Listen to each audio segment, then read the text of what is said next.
pain woke me before my eyes opened. Sharp, burning, spreading through my ribs like broken glass grinding against bone. I tried to move and couldn't. Something held my arms down. Panic surged through my chest, but I forced myself still, listening. Breathing. Not mine. 2 others. Close. I opened my eyes to dim, violet light and found them watching me. The alien queen sat 3 feet away, her long fingers folded in her lap. Her skin was pale gray, smooth as polished stone, marked with silver lines that traced her jaw and temples like circuitry. 4 eyes, too large and too small, all fixed on me with an intensity that made my throat tighten. She wore deep crimson robes that pooled around her seat like blood. Beside her sat a smaller figure, the Heir. Maybe 12 in human years, same gray skin, same silver markings, but their eyes were wider, uncertain. Their hands gripped the edge of their seat hard enough that their knuckles showed white. Neither spoke. I tried to remember. The mission. The station. Something about a diplomatic escort that went wrong. Fire. An explosion.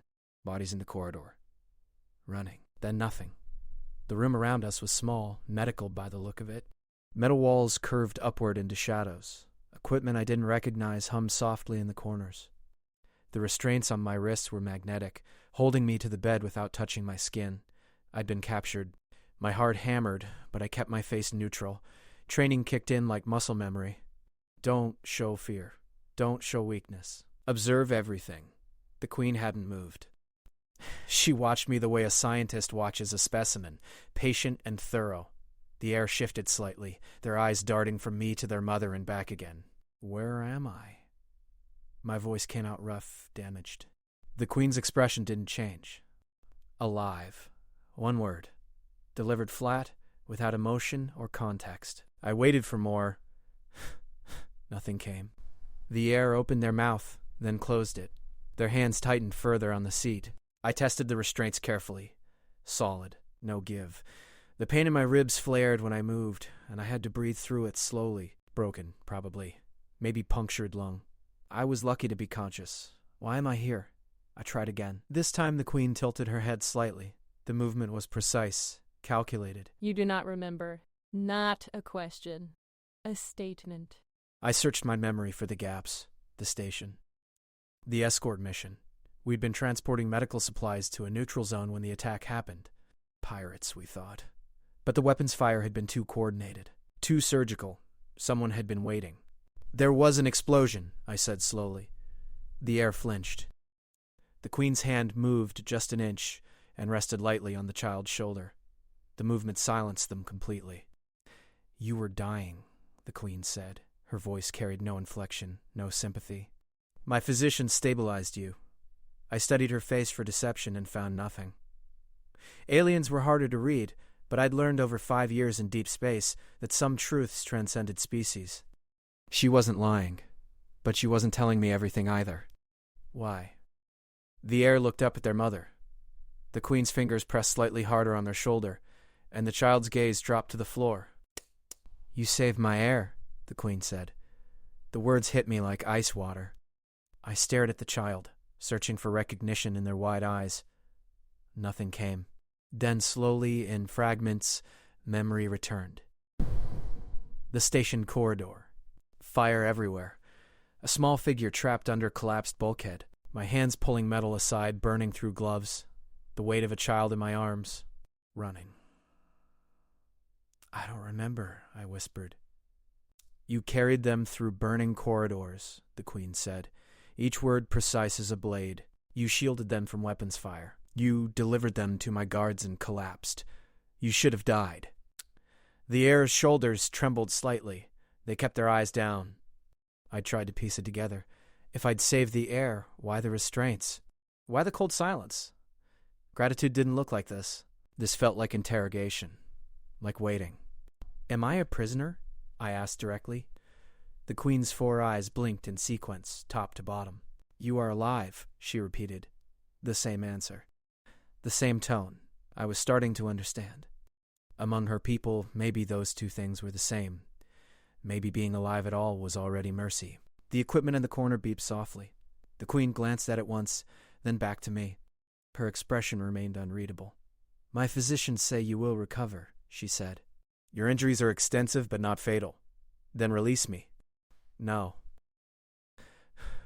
Complete. My pulse quickened despite my training. Why not? The Queen leaned forward slightly. The motion was barely perceptible, but it changed everything. The air grew heavier. The air went completely still. "'Cause you should not have been there," the Queen said quietly. "Because the attack was coordinated. Because someone knew my heir would be on that station.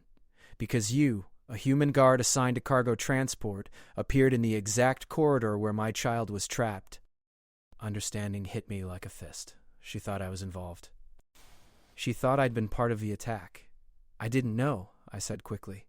"I swear I was just there," I heard them crying. The heir's head snapped up, eyes wide and wet. They looked at their mother desperately, but the Queen didn't acknowledge them. Her gaze stayed locked on mine. "Perhaps," she said, "or perhaps you are skilled at deception. Perhaps you hope to gain my trust through false heroism. Perhaps you are a traitor who miscalculated." "I'm not." The words came out harder than I intended. "I don't even know who you are. Just security detail for a supply run." The Queen studied me for a long moment. Then she stood. The motion was fluid, graceful, terrifying in its control. The heir rose instantly beside her, hands clasped in front of them, posture perfect. "We will see," the Queen said. "My heir insists you acted with honor. I have not yet decided if I believe them." She turned toward the door. The heir followed, but stopped after 2 steps.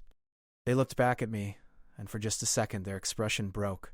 Fear and hope mixed together, raw and desperate. Then the Queen's hand touched their shoulder again, and their face went blank. The door sealed behind them with a hiss of pressurized air. I was alone with the pain in the silence, and the terrible understanding that my life now depended on the word of a child I couldn't remember saving. The hours crawled past in violet light and steady pain. No one came. The equipment hummed and beeped its rhythms. I counted my breaths, tested my restraints periodically, and tried to remember every detail of the station attack. The fragments wouldn't connect. Too much was missing. Too much burned away in trauma and oxygen loss. I'd been assigned to the supply run as extra security, standard protocol for neutral zone deliveries. I remembered the cargo manifest. Medical supplies, water purification units, basic food synthesizers. Nothing valuable enough to justify an attack. Nothing that explained coordinated strike teams with military-grade weapons. Unless they weren't after the cargo at all. My stomach tightened. If someone had targeted the air, they'd planned it carefully. Neutral stations had minimal security, perfect for an ambush. But how had they known? The Queen's movements would be classified at the highest levels. Even I hadn't known there were royals on board. The door hissed open. 3 figures entered. Not the Queen this time. Guards. 2 wore crimson armor that covered them completely, weapons mounted on their forearms. The third was smaller, wearing medical whites, carrying a scanning device. The physician approached without greeting. They ran the scanner over my body in silence, reading displays I couldn't see. The guards flanked the bed, perfectly still. "Ribs healing correctly," the physician said finally. Their voice was soft, musical. Lung regeneration proceeding. "You will survive. Thanks for the update," I said. Sarcasm probably wasn't smart, but the silence was crushing me. The physician tilted their head the same way the Queen had. "You should not speak carelessly. Your fate is not decided." One of the guards shifted slightly. A warning. The physician finished their scan and stepped back. "The Queen will return soon. Answer her questions truthfully. The child's testimony is powerful, but not absolute." They left as quickly as they'd come. I lay still, mind racing. The child's testimony. That meant the heir had spoken in my defense. Had argued for me. But against what? What evidence did the Queen have? What did she think she knew? Time stretched. I dozed in fragments, waking to pain and confusion, then drifting again. In dreams, I ran through fire carrying someone small and precious. In dreams, I failed. When the door opened again, I knew before I opened my eyes. The air changed. Pressure and presence. The Queen stood at the foot of my bed, alone this time. No air. No guards visible, though I sensed them nearby. "You are stronger," she observed. I met her eyes. "I heal fast." She moved closer, each step deliberate. "My physicians report you have enhanced cellular regeneration. Military modification, not a question." She'd had them study me thoroughly while I slept, Standard for security personnel, I said carefully. Standard for soldiers, she corrected. You told me you were nobody. Just security detail. But your body tells a different story. I served before. Afterward, I took easier work. That's all. Easier work that placed you precisely where my heir would need rescue. Her voice stayed level, but something sharpened beneath it. Coincidence troubles me. It troubles me too, I said honestly, but it's the truth. The silence grew unbearable. My heir dreams of you, she said finally. They wake crying, calling for the human who carried them. They insist you are good. They insist you saved them with no thought for yourself. She paused. Children see the world simply. Adults know better. Her expression flickered. Just for a moment, something passed across her face. Grief, maybe. Fear. Then it was gone, replaced by stone. The attack killed 17 of my people, she said. 6 guards, 3 physicians, 8 station workers. They died protecting my heir from assassins who should never have known we were there. She leaned closer. Someone betrayed us. Someone sold that information. Someone is responsible. Prove it. The words hung between us like a blade. How? I asked. I don't know anything. I was just there. And useless things do not remain alive aboard my ship. Fear spiked through my chest, but I forced it down. Your heir believes I'm worth keeping. My heir is a child who cannot separate mercy from wisdom. Her 4 eyes burned into mine. I am not. The door opened behind her. The heir entered quickly, escorted by 2 guards. They saw me and their expression broke with relief. Mother, please, they said. Their voice was higher than I expected. Desperate. They saved me, I remember. You remember fire and fear. You remember being carried. You do not remember truth. I remember their eyes, the heir insisted. They stepped forward despite the guard's presence. When they found me under the metal, I thought I would die. Everyone else was screaming or running. But they stopped. They looked at me, and they decided. They chose to help. Anyone would have helped, the queen said. No.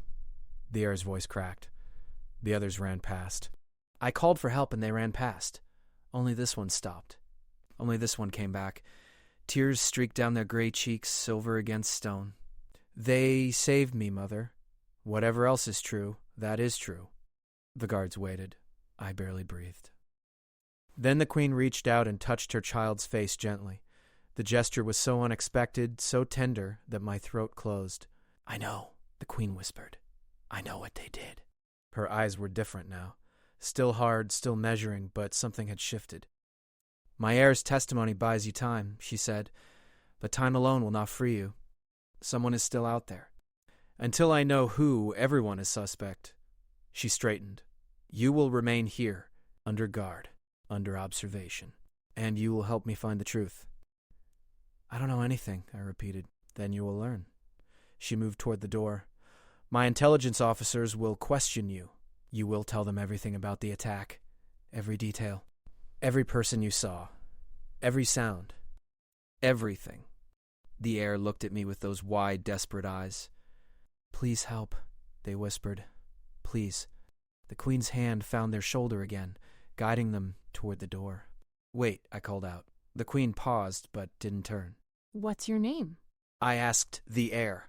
The queen hesitated, then nodded once. Kess, the heir said softly. Kess? I repeated. I'm Jace. Just enough. Then they were gone, and I was alone again with the certainty that I'd somehow become the center of something far larger and more dangerous than I understood. The intelligence officers came in shifts over the following days. 3 of them, rotating in patterns I couldn't predict. They asked questions with mechanical precision, recording everything, cross-referencing my answers against databases I couldn't see. They wanted times, locations. Names? Faces? Descriptions of weapons, trajectories of weapons fire, the smell of the explosives, the sound of the breach alarms, the color of the emergency lighting. Everything. I told them what I remembered, the fragmented chaos of the attack. Corridors filled with smoke, the emergency bulkheads failing in sequence, the sound of Kess crying beneath the collapsed support beam. They made me repeat it. Again and again, searching for inconsistencies. On the 3rd day, they brought images. Faces of known operatives, mercenaries, pirates, terrorists, Hundreds of them flashing past on a screen. I scanned each one carefully, looking for recognition. Found nothing. You saw no one you recognized? The lead officer asked. Their tone suggested disbelief. I saw uniforms and weapons, I said. Everyone wore helmets. Full combat gear, I didn't see faces. But you must have seen something, they pressed. Some identifying mark. Some detail. I closed my eyes, forcing myself back into the memory. Fire. Smoke. The weight of Kess in my arms. Weapons fire tracking us through the corridors. The attackers moving with coordinated precision. Oh, they moved like military, I said slowly. Professional. Not pirates. Not opportunists. They had a target and they pursued it systematically. The officers exchanged glances. Described their coordination. Standard sweep patterns. Covering fire while advancing. They cleared corners properly. Used suppressing fire to control movement. I opened my eyes. Whoever they were, they'd trained together. A lot. You have military experience. I told you that already. What they did not tell us what kind. I met their eyes. Does it matter? Everything matters until we understand who wanted the Heir dead. I took a slow breath, feeling my ribs pull. I served with the Terran Colonial Marines, 5 years. Honorable discharge. I have the records to prove it. We've seen your records, another officer said. They indicate you were decorated twice. Commendations for valor under fire. You are not just security detail. You are a trained combat specialist. The implication hung heavy. I'd lied about being nobody. I was a soldier, I said carefully. Now I'm not. I took cargo security work because it's quiet. Because it doesn't involve killing. Because I was done with war. Yet war found you anyway. I didn't bring it. The lead officer studied me for a long moment. Then they stood. We will continue tomorrow. They left me alone with growing dread. They didn't believe me. Or worse, they believed I was capable of being part of something like this, which made me guilty until proven otherwise. That night, Kess came again. The guards brought them just before the ship's sleep cycle. The child wore simple gray clothing, their silver markings gleaming faintly in the low light. They carried something small in their hands. I asked to see you, Kess said quietly. Mother allowed it. I tried to sit up and winced. You shouldn't be here. It might make things worse for me. Things are already worse. Kess approached slowly, like I was something fragile. The officers think you're lying. I heard them talking. I'm not lying. I know. Kess held out what they'd been carrying. A small device, oval-shaped, etched with symbols I didn't recognize. This is a memory stone. It records truth. Mother uses them in important ceremonies. I stared at it. I don't understand. If you hold it and speak, it records not just your words but your intent, whether you believe what you're saying. Whether you're trying to deceive, Kess's eyes were wide and earnest, it cannot be fooled. It shows truth. Then give it to your mother. Let her use it on me. She won't. Kess's voice dropped to a whisper. She says such things can be manipulated by those with training. That humans might have ways to fool even our oldest technologies. The child's hands trembled. But I don't believe that. I believe if you speak your truth, she'll have to listen. Carefully, Kess placed the stone on the edge of my bed. Tell it everything, when you're ready. The guards will retrieve it tomorrow. Why are you doing this? I asked. You barely know me.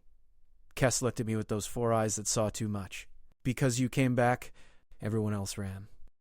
You came back. Their voice cracked because I was so scared, and you held me and told me I would be safe.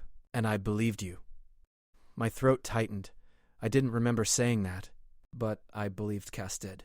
The child left quietly, escorted by guards who'd watched the entire exchange. I picked up the memory stone, feeling its weight. It was warm, pulsing faintly against my palm.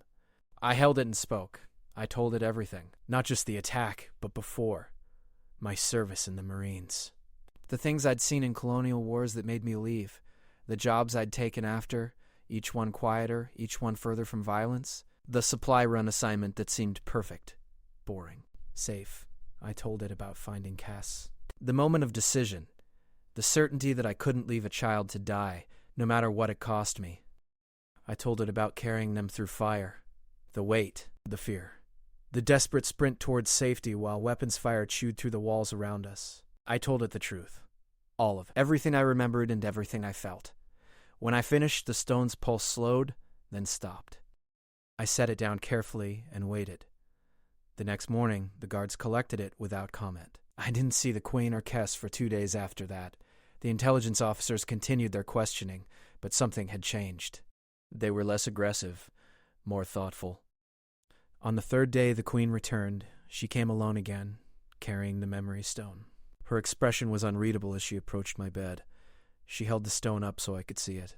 "My technicians analyzed this," she said. "They confirmed its readings are accurate. Unmanipulated. And you told the truth." She lowered the stone slowly. "About everything. Your past, your intentions, your actions during the attack. You are precisely what you claim to be. A soldier seeking peace who found war anyway. Relief flooded through me so powerfully I felt dizzy. Then you'll release me." "No." The word hit like a physical blow. "But I said you told the truth about yourself." The Queen's 4 eyes fixed on me with renewed intensity. "But that does not explain how the attackers knew we would be there. It does not identify who betrayed us. It does not solve the larger mystery." She stepped closer. "You are innocent of conspiracy, but you are still valuable. You saw things that day. Details you may not consciously remember. And you have skills that might help us find answers." "I'm not an investigator," I said. "No. You are a soldier. One who understands how military operations work. Who can analyze tactical patterns. Who can help my officers interpret what happened." She paused. "My heir trusts you. That alone makes you useful in ways you do not yet understand." "I don't want to be useful. I want to be free." "Then help me find who tried to kill my child," the Queen said quietly. "Help me close this threat. When it is done, I will personally ensure your freedom and your safety. You have my word. But until then, you remain here." But it wasn't purely a command either. Something in her tone suggested she was offering more than imprisonment. Maybe alliance. Maybe mutual survival. "What do you need from me?" I asked. The Queen's expression softened fractionally. "Your expertise, your perspective, your truth." She held up the memory stone again.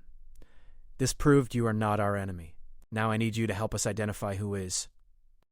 She left the stone on my bed and departed, leaving me alone with the understanding that I'd just been conscripted into something I didn't fully understand, but couldn't refuse.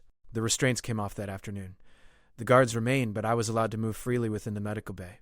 A physician brought me clean clothing and told me the Queen expected me in the intelligence center within the hour. My ribs still ached, but I could walk. I followed the guards through corridors lined with the same violet lighting, past doorways that hissed open and closed automatically. Crew members stopped to watch me pass. Word had spread. The human who saved the Heir. The prisoner who might not be a prisoner anymore. The intelligence center was larger than I expected. Multiple stations arranged in a semicircle, each staffed by officers monitoring screens and data feeds. At the center stood the Queen, flanked by her senior advisors. Cass was there too, standing slightly behind their mother, watching everything with wide eyes.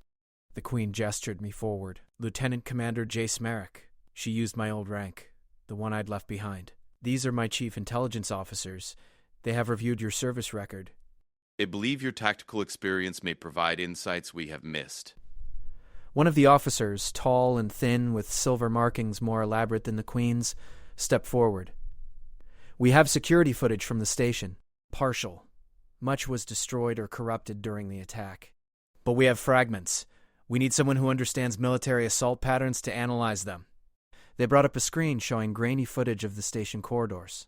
I watched attackers in full armor moving through smoke and emergency lighting. They cleared corners professionally, used standard covering fire. Advanced in coordinated teams. "How many attackers?" I asked. "We estimate between 12 and 15, another officer said. "They moved in 3 primary teams." I watched the footage carefully, noting their movements. They're good. Very good. "But look here." I pointed to a sequence where 2 attackers covered a junction. "They're using Centauri strike protocols. See the spacing?" The hand signals? "That's not mercenary work." That's formal military training. "Centauri protocols," the Queen repeated slowly. "You are certain?" I recognized their doctrine. I watched another sequence. These people trained in their military academies or learned from someone who did. One of them pulled up additional data. The Centauri Empire has been expanding aggressively into neutral zones. They view the Queen's diplomatic efforts as a threat to their influence. They would have the intelligence networks to discover royal movements, another added, and the resources to hire or deploy assault teams. The Queen's expression hardened. If the Centauri are behind this, it means my efforts to maintain peace have failed. It means we are already at war. We simply have not acknowledged it yet.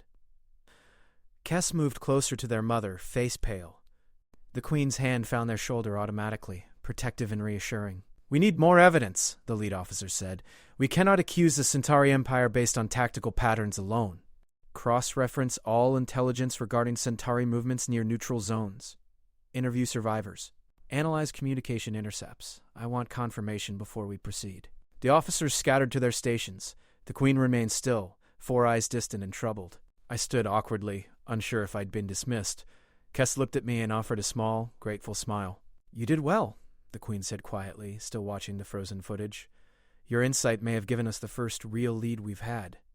She turned to face me fully. I misjudged you, Lieutenant Commander. I apologize. The title and the apology both caught me off guard. I understand why you were suspicious. Understanding does not excuse injustice. She stepped closer. You saved my heir at great personal cost. You endured imprisonment and suspicion with dignity. And now you help us seek truth when you owe us nothing. Her expression softened. Kess was right about you. I should have trusted their judgment sooner. Kess beamed, standing a little straighter. I just want to help, I said honestly, and then go home. When this is finished, you will go home with my gratitude and my protection. But until then, I ask that you remain. Help us. Your expertise is valuable in ways I did not anticipate. I looked at Kess's hopeful face, at the Queen's steady gaze, at the officers working frantically to piece together a mystery that could determine the fate of nations. All right, I said, I'll help. Over the following weeks, I became an unlikely part of the Queen's inner circle. I reviewed footage, analyzed tactical data, consulted on military capabilities and patterns. The officers were professional but distant at first, their trust hard-earned. Gradually, as my insights proved accurate and useful, they warmed.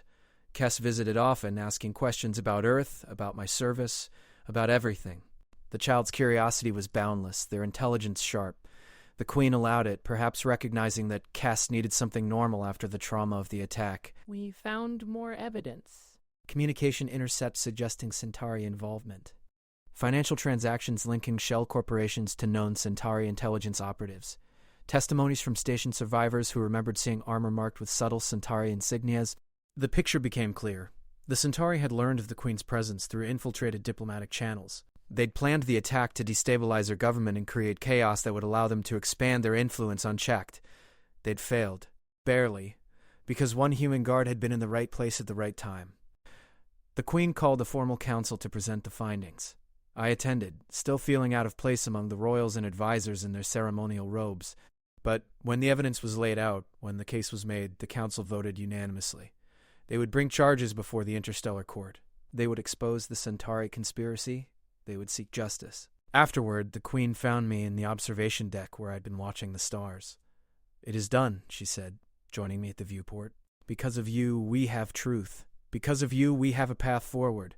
I just told you what I saw, I said. You did far more than that. She was quiet for a moment.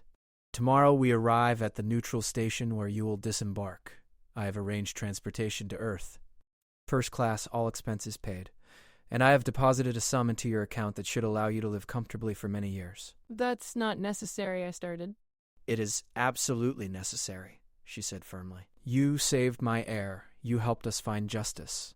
You deserve far more than money can provide, but it is what I can give. I nodded slowly, feeling the weight of it. Thank you. No. The Queen turned to face me fully. Thank you, Lieutenant Commander Jace Merrick. You have my eternal gratitude. And should you ever need anything, you need only ask. My house is in your debt. Kess appeared in the doorway, running toward us despite the guards' protests. They crashed into me with a hug that made my ribs protest but filled my chest with warmth. You're leaving, Kess said, voice muffled against my shoulder. I have to, I said gently. But you're safe now. That's what matters.